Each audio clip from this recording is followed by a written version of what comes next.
Hello coaches, this is Mrs. Hay. I'll be administering CLPS safety training. Requirements for employment are that you receive ministry safe training every 2 years and pass a quiz saying that you have learned that material. You'll have CPR and first aid training every 2 years and school safety annually. We want you to remember that our priority is our students, not the game or the win or any of those things, but the safety of our students. So I need you to be the adult on campus, out of campus, be the adult, take responsibility for those kids. You are able to engage all unsafe actions by any person on our campus or address those needs with the appropriate personnel at visiting campuses or away games and things like that. We want you guys to take action when you see unsafe behavior. We want you to address all unidentified persons. We'll talk a little bit more about that in a minute. And we want you to help manage common spaces in our school.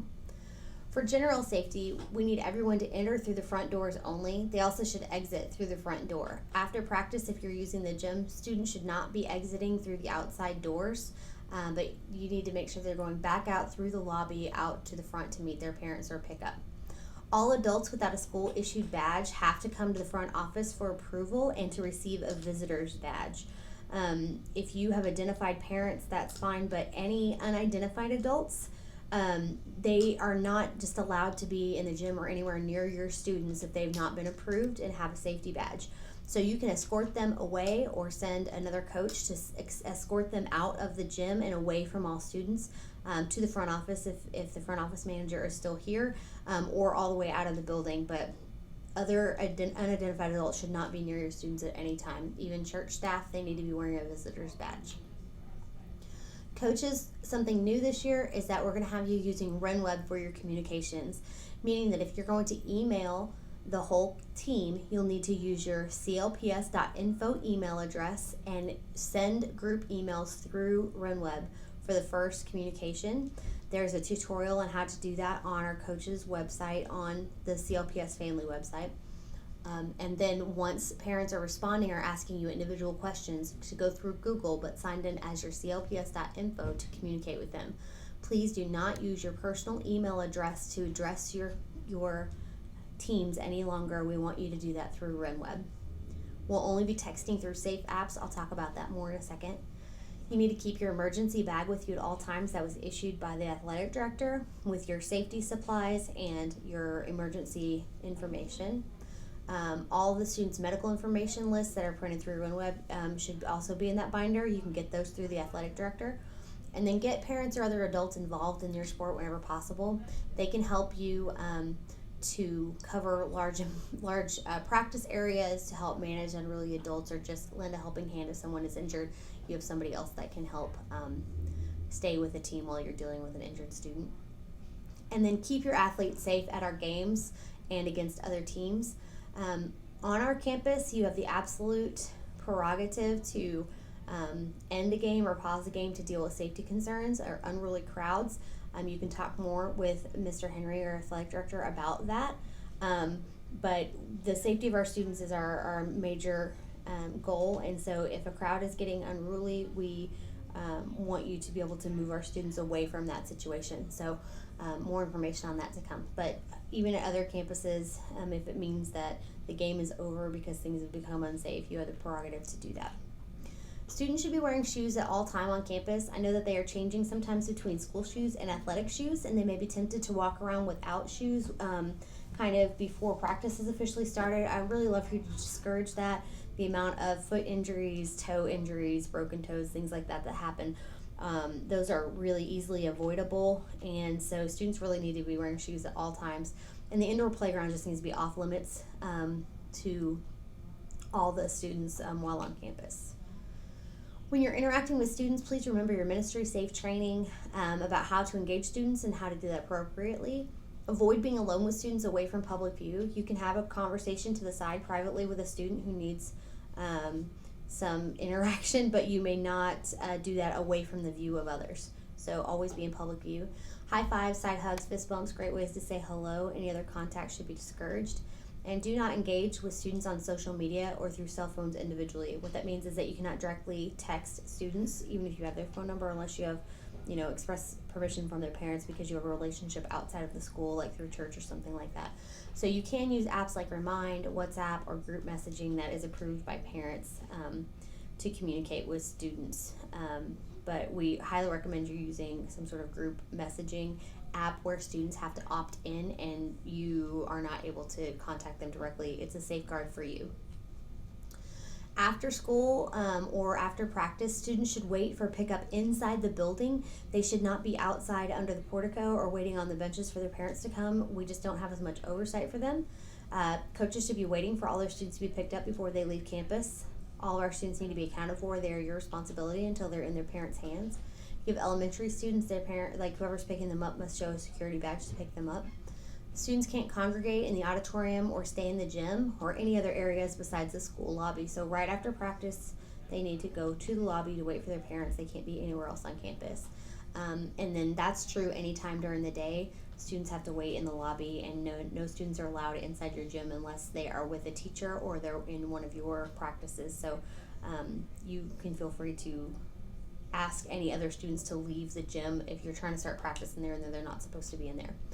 And then coaches should engage unruly behavior at any time on campus. You are one of our trusted adults being a hire here, and we know that you're only really engaging with your athletes, but we want you to feel with you when you've got that ID badge on that you can address any student who is swinging around a backpack or wrestling with a friend. Like, that stuff does not happen, so you need to engage that and ask them to stop, and they should stop. Emergency protocols, there's only 4 major things that you need to know about that, and then just some daily safety. Some of these are aimed at teachers, but they will apply to you as well. That you wear your staff ID that will be issued to you at every practice and game so that we can identify you as a person who has received some sort of safety training and are approved to be around our students. We want you to close and lock all perimeter doors. All of the perimeter doors in our building should lock upon closure, but if you open a side door, you have to remember to lock that again as well. You guys aren't in a classroom, so you don't have to keep those locked, but redirect adults without safety badges. Again, no unknown adults should be around your students at any time. And then engage and redirect unruly students. In the case of an evacuation, you'll need to have your team line up, and then you'll take attendance, make sure everybody's there. You'll gather your evacuation materials, which in your case will just be your safety bag. You'll go out through the lobby or through the nearest exit and go to the front of the building where the grass is, and then wait. And then if you're in a classroom or a hallway, you can close the door and turn off the light. But I know that's hard to do in the gym. Just make sure everybody gets out of the gym. When we evacuate the entire campus, we will evacuate to Hewland Street Church, which is right next door on Brandingshire, and we can actually walk to that campus from our school, so we will really just walk over there, and then parents will come pick them up, or any emergency contacts will come pick them up from that location. Shelter, we will use shelter in case of tornadoes or other natural disasters. We'll have to move students to a designated safe area. I'll show you those on our map. You'll need to organize children by classroom, in your case by sport. Make sure you have them all together. Take attendance. Assume the shelter position, which is just students should be sitting crisscross applesauce on the floor.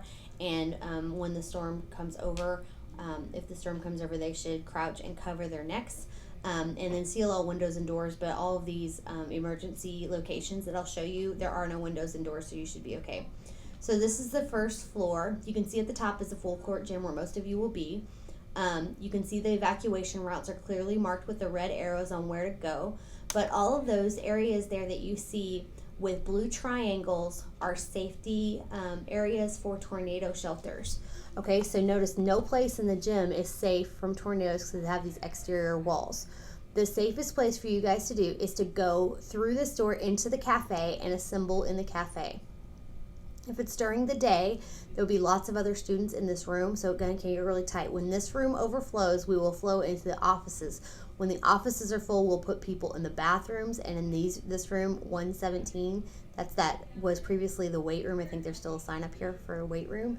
And then at the very last resort, we'll be in the downstairs stairwell portion right here.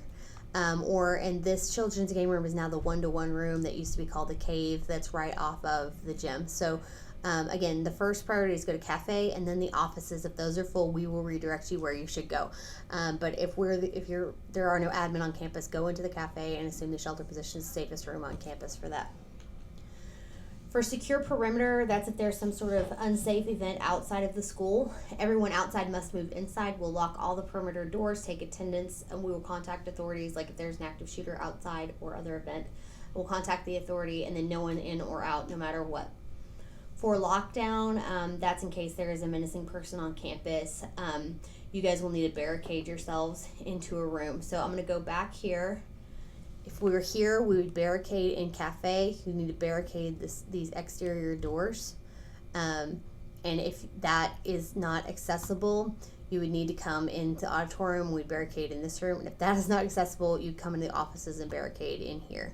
These rooms here don't have exterior windows, so 110, 111, 112, 113, this is Mr. Henry's office, Mr. Hayes' office, Dr. Henry's office, and Mrs. Hayes' office. So you guys can shelter in there, but you need to get students away from doors and windows, and keep the doors locked, maintain silence, sit away from, and then turn off the lights. It needs to be silent there. In the history of school shootings, no one has ever breached a locked door, so get your students behind a locked door, and their safety goes up dramatically. Okay, so if you have questions, please contact the athletic director, and we hope that you have a safe and joyful year.